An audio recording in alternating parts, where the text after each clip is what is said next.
What if I told you? The people you think are rooting for you, the ones who smile when you talk about your dreams, might be the very same people quietly hoping you never succeed. It sounds harsh, almost cynical, but deep down, you've felt it. That strange silence when you share good news, the half-hearted congratulations, that feel more like an obligation than genuine joy. The subtle shift in someone's eyes when you achieve something they haven't. Let me tell you something. People rarely admit it, but they secretly hope you stumble, not because they hate you, but because your success becomes a mirror, and that mirror reflects everything they could have been, but weren't brave enough to chase. Have you ever heard the phrase, "Nothing makes people more uncomfortable than someone else's growth"? Think about it. When you rise, you change the balance. You upset the quiet contract of sameness. You become living proof that it's possible to want more, to be more, to refuse mediocrity. And not everyone is ready to face that truth. But here's the paradox. The closer someone is to you, the more your success feels like their failure. A stranger can clap for you without hesitation, but a friend, a sibling, a coworker, for them, your light might cast too long a shadow. We all like to imagine that support is automatic, that people who care about us want the best for us. But what if I told you, support has a condition? People want you to succeed, but not too much, not more than them, not in a way that makes them feel left behind. You know why? Because deep down, human beings are wired to compare. It's not just psychology, it's survival. Our brains evolved to measure where we stand in the tribe. Higher, lower, better, worse. And so, when someone we know steps ahead, something in us whispers, "Why not me?" This is the part nobody says out loud. We live in a world obsessed with success, yet terrified of it when it shows up too close to home. Your achievements don't just change your life, they shake the invisible order around you. And maybe that's why so many people secretly root for your failure, because if you fail, they don't have to face themselves. If you quit, they don't have to ask why they settled. If you stay small, they never have to question their own comfort. But here's what most people don't realize. Once you see this truth, you can never unsee it. The real question is, what do you do with it? That's what this video is about. We're going to dive into the uncomfortable psychology behind envy, comparison, and silent sabotage. We'll explore why even the kindest people carry this shadow, how philosophers and psychologists like Carl Jung, Freud, Nietzsche, and Napoleon Hill understood it centuries ago, and how you can free yourself from the invisible chains of other people's expectations. Because in the end, the harsh truth isn't that people hope you fail. It's that most people don't even realize why they feel that way. And once you understand it, you'll never look at success or the people around you the same way again. We like to believe the world rewards hard work, talent, and persistence. But what if I told you, the bigger obstacle is not the mountain in front of you, but the people standing beside you?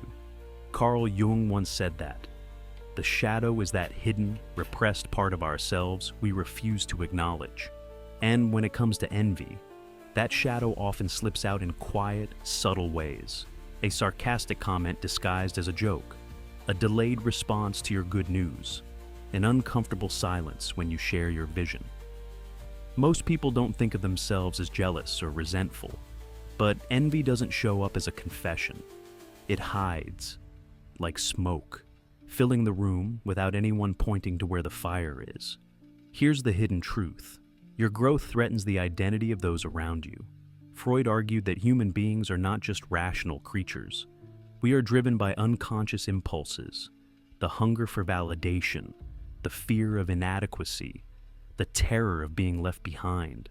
And when someone close to you begins to rise, those buried fears awaken. History shows us this isn't new. Think of Nietzsche's warning about the herd mentality. He observed that most people live not to think deeply or to create boldly, but to remain safe within the crowd. And the crowd has rules. Step too far ahead, and you are no longer one of them. Suddenly, your existence becomes a silent accusation. If you can do more, why can't they? Even Napoleon Hill, who spent decades studying success and failure, wrote that envy and jealousy are the enemies of personal achievement. He recognized that success is rarely blocked by strangers. It is blocked by the silent resistance of those we know. But here's what most people don't realize. This resistance rarely comes with open confrontation. Instead, it comes dressed in masks. Someone might encourage you with words, while secretly undermining you with doubt. They might call your dream risky, unrealistic, or too ambitious.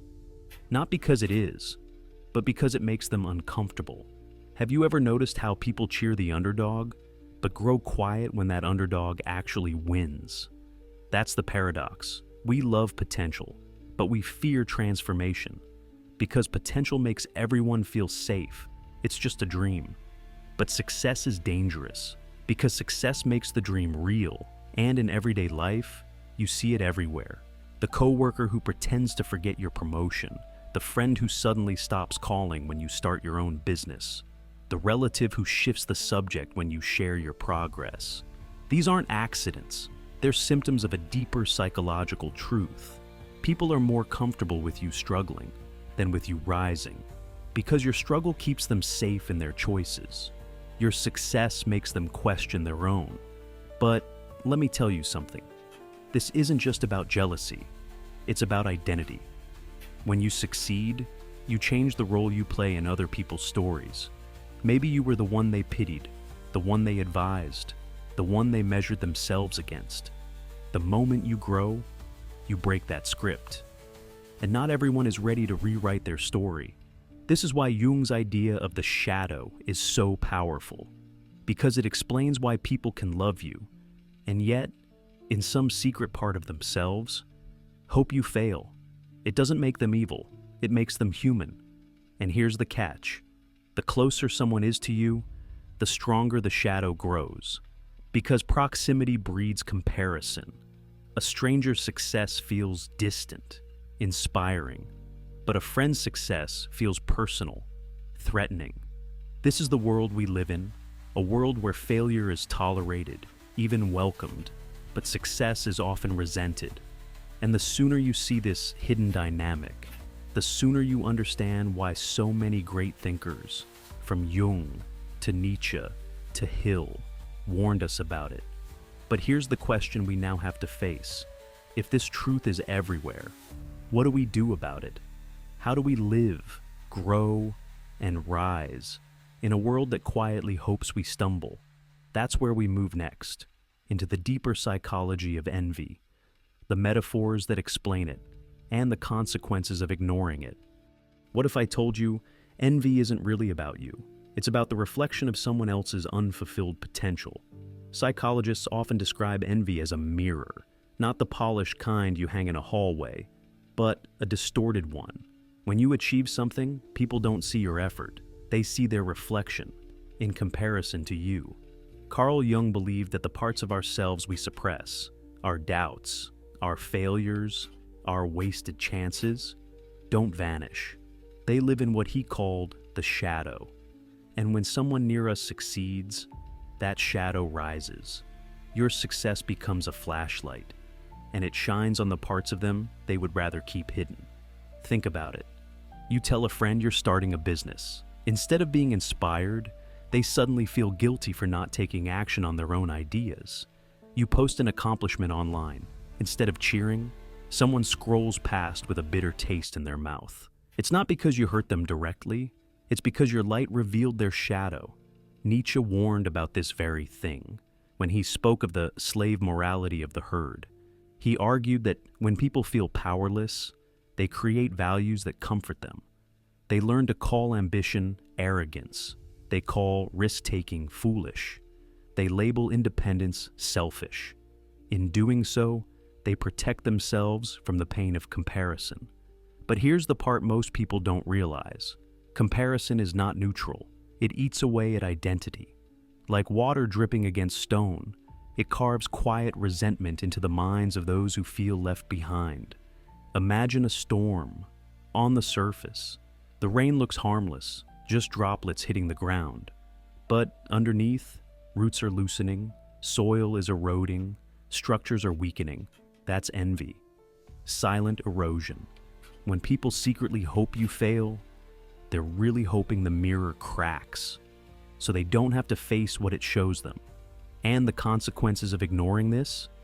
They're subtle, but dangerous. Relationships grow cold, conversations shrink, people withdraw. Not because you did anything wrong, but because your presence keeps reminding them of the life they didn't choose. Let me tell you something.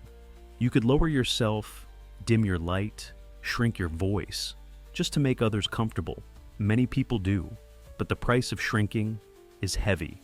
Because the moment you silence your success to keep others safe, you start betraying yourself.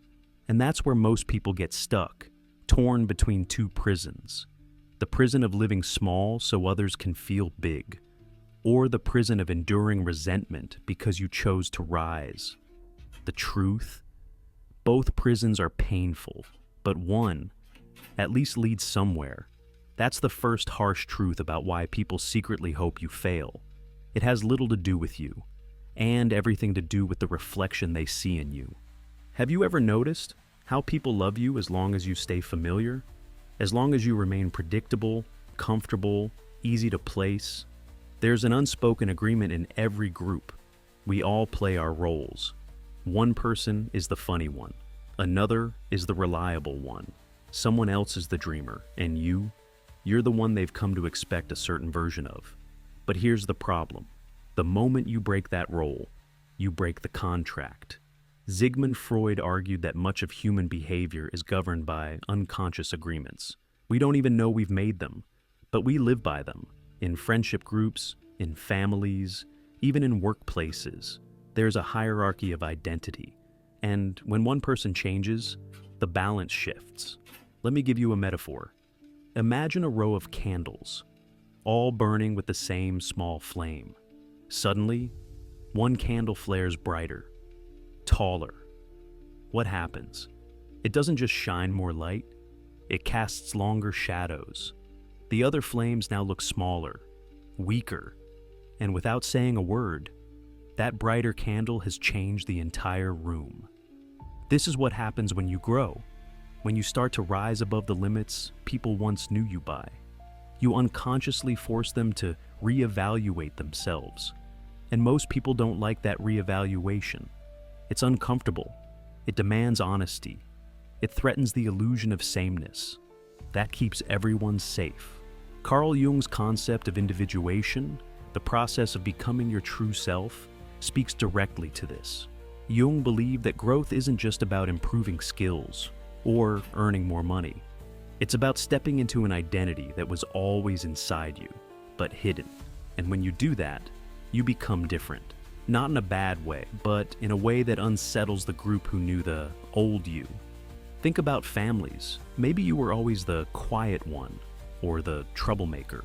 If you start a business, publish a book, or move to a city they never dared to, you don't just change yourself. You force them to question why they never left that role either. And some people would rather you fail than have to ask themselves those painful questions. This is why people will cheer for your potential, but grow uneasy at your reality. Potential keeps the contract intact. Potential is safe because it's only talk. But the moment you manifest that potential, the contract is broken. And the consequences, distance, resistance, even subtle sabotage, not always out of hatred, but out of fear. The fear that if you've broken free, maybe they could have too. And if they could have, why didn't they? That's the second harsh truth about why people secretly hope you fail. Your success threatens the invisible agreement that keeps everyone comfortable. What if I told you that every social group has its own secret economy, but instead of money, the currency is status? From the earliest tribes to modern offices, Human beings have always ranked themselves. Freud called this the tension between the ego and the superego, the self we see versus the self we think others see. And Nietzsche went even further. He argued that people often value belonging to the herd more than they value truth. Why? Because status in the group feels safer than standing alone.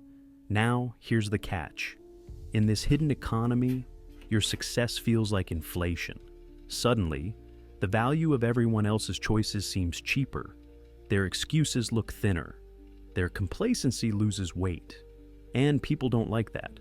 Think about a simple dinner with friends. Everyone's talking about work, complaining about bosses, laughing about routines. But then you casually mention you just landed a promotion, or your side project is starting to grow. What happens? The air changes, smiles stiffen. Someone makes a joke to pull you back down. That moment of unease is the economy shifting, your status rising, theirs adjusting. Carl Jung might have called this the projection of the shadow. Instead of facing their own dissatisfaction, people project it onto you. He's changed. She's getting arrogant. They think they're better than us. It's not really about you. It's about them trying to protect their sense of worth. Let me give you a metaphor. Imagine a ladder. Everyone stands on a rung, shoulder to shoulder, feeling equal. Then, one person takes a step up. Suddenly, everyone else has to look up. And when they look up, they can't avoid seeing where they're standing. That discomfort, that's the raw emotion behind why they secretly hope. You fall back down. And here's the dark consequence. The status economy doesn't always attack you openly. Sometimes it shows up as passive withdrawal. Friends stop inviting you. Colleagues leave you out of conversations. People subtly distance themselves, not because they despise you, but because your presence disturbs the fragile balance of their own self-worth. This is why Napoleon Hill warned that success requires one to rise above criticism, envy, and jealousy. He wasn't talking about strangers. He was talking about the very circle you think will celebrate you. But let me tell you something. If you live by the rules of this hidden economy, you'll always be capped. Because the moment you start rising, the group will quietly demand you stop. And if you obey, you'll trade your potential for acceptance. That's the third harsh truth about why people secretly hope you fail. In the silent economy of status, your rise feels like their fall. What if I told you, sometimes people don't fear your success itself, but what your success means for them? Deep down, human beings carry an ancient fear, the fear of being left behind.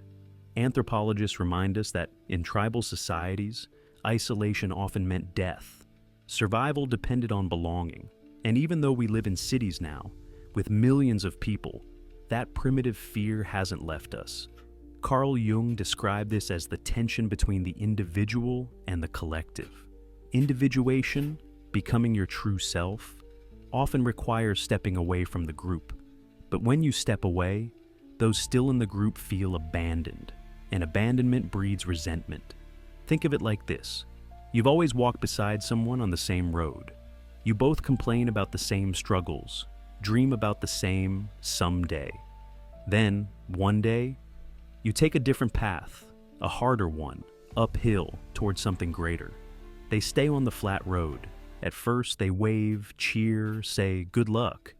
But as the distance grows, that cheer turns into silence. And eventually, they stop waving. Freud might explain this as loss aversion. People fear losing the comfort of companionship more than they value the possibility of growth. So, instead of admitting they're afraid you'll leave them behind, they unconsciously hope you fail, because your failure would bring you back to their level. Nietzsche put it even more bluntly. The individual has always had to struggle to keep from being overwhelmed by the tribe. He saw clearly that the tribe doesn't just resist outsiders, it resists insiders who dare to evolve. Here's the metaphor. Imagine a flock of birds flying in formation. One bird suddenly veers upward, aiming for the clouds. The rest of the flock feels the shift. They don't celebrate. They tighten their formation, flap harder, almost hoping gravity pulls that bird back down. Because if it doesn't, the formation looks incomplete. This fear of abandonment explains so much of the quiet sabotage people experience. The friend who suddenly questions your choices, not because they care, but because they want you back in the familiar struggle. The partner who discourages your risks, because deep down, they fear you'll outgrow them. The coworker who subtly dismisses your ideas, because your ambition makes them fear losing your camaraderie. The consequence of ignoring this truth is heavy. Relationships fracture, not because of hatred, but because of growth, and many people shrink themselves just to avoid this fracture. But here's the harsh truth. The cost of making yourself small for others is that you end up abandoning yourself. And that's the fourth reason people secretly hope you fail, because your success reminds them of the ancient fear that you will fly ahead, leaving them behind. You've probably felt it by now. The silence after sharing good news. The unease in a room when you shine a little too brightly. And the more you think about it, the more it stings.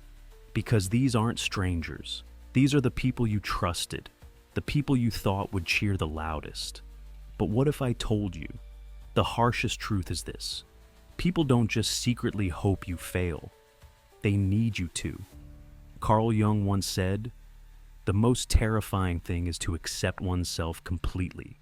That's what success really is. The act of accepting yourself fully without apology. But here's the problem. When you do that, you remind others of the parts of themselves they have rejected, and instead of facing that terror, it's easier for them to hope you fall. Think about it. Every time you rise, you're not just changing your own life. You're pressing against the fragile walls of other people's insecurities. You're proving that the excuses they have lived behind for years are not absolute, and people would rather see you stumble than admit they could have tried harder. Let me give you a metaphor. Imagine a dark room where everyone carries a candle, each flame dim and flickering. For years, everyone accepts the gloom. But then, one person strikes a torch, brighter, hotter, undeniable.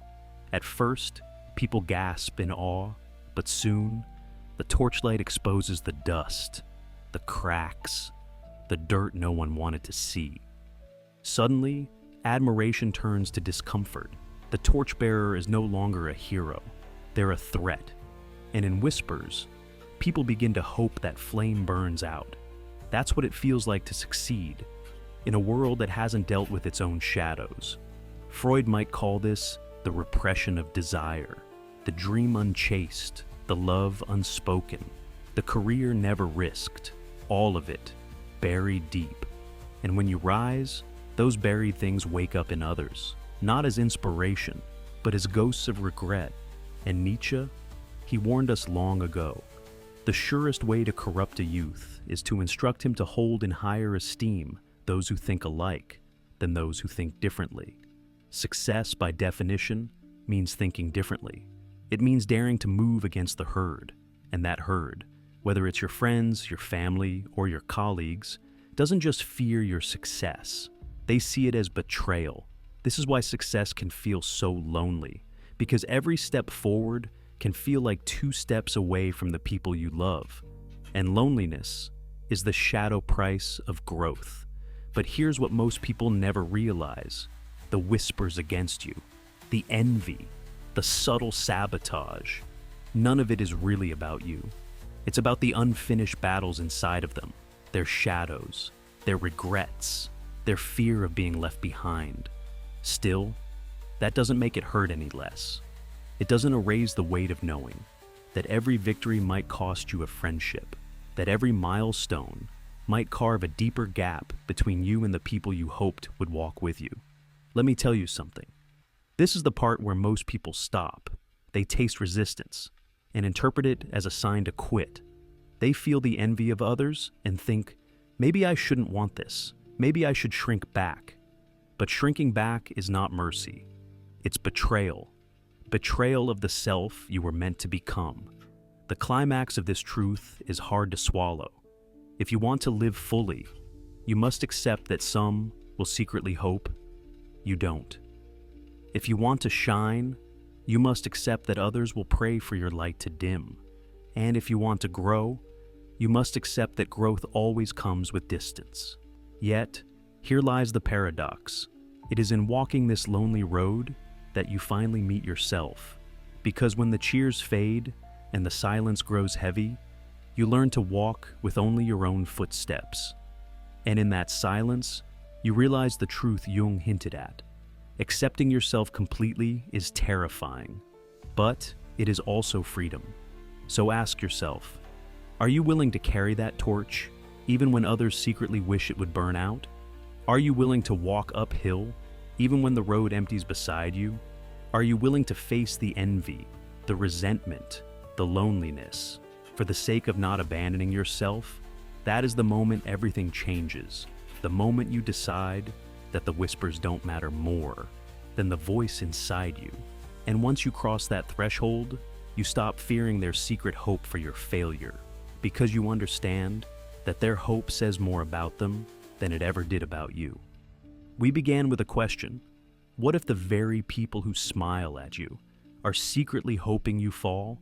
Now, after peeling back the psychology, the philosophy, the shadows, you see the truth. It's not hatred.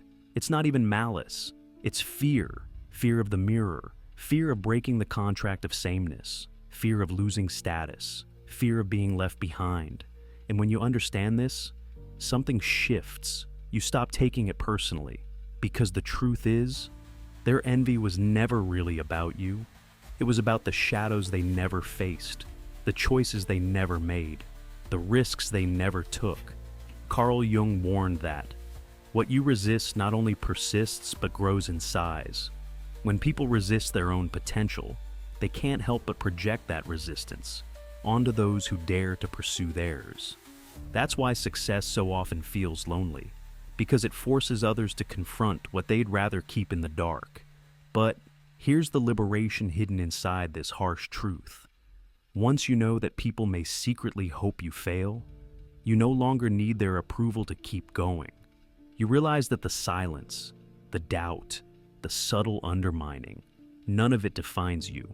What defines you is whether you keep walking despite it. Think back to the candle metaphor. If you dim your flame to comfort others, the room doesn't get brighter, it only stays dark. But if you keep your flame alive, even when others whisper, the room changes, light spreads, and though some may resent it, others will be drawn to it, inspired by it. This is the paradox. While some secretly hope you fail, there will always be others quietly hoping you don't give up. People you've never met, strangers watching from a distance, souls who need proof that courage is possible. And without even knowing it, your persistence gives them permission to rise too. Nietzsche once wrote, "The individual has always had to struggle to keep from being overwhelmed by the tribe. That struggle hasn't changed." But what he didn't say is this: if you endure the struggle, you become the proof that it's possible to live on your own terms. And Napoleon Hill, after decades of studying success, concluded, "Victory is always possible for the person who refuses to stop fighting." That's the real answer. Not to beg for universal support, but to refuse to abandon yourself when support goes silent. So, what do you do with this truth? You carry it like armor. You accept that some will root against you, not out of cruelty, but out of their own shadows, and you rise anyway. Because the harsh truth is not that people secretly hope you fail. The harsh truth is that many will never even understand why they feel that way. And if you wait for them to resolve their inner battles, you'll never live your own life. So here's the final question, the one only you can answer. Are you willing to keep going, even when the applause fades? Are you willing to shine, even when the light makes others uncomfortable? Are you willing to live, not for their acceptance, but for your own truth? Because in the end, failure isn't when they hope you fall. Failure is when you let their hope become your reality. And if you like this video, please subscribe to the channel so I will make more video like this. Thank you so much for watching.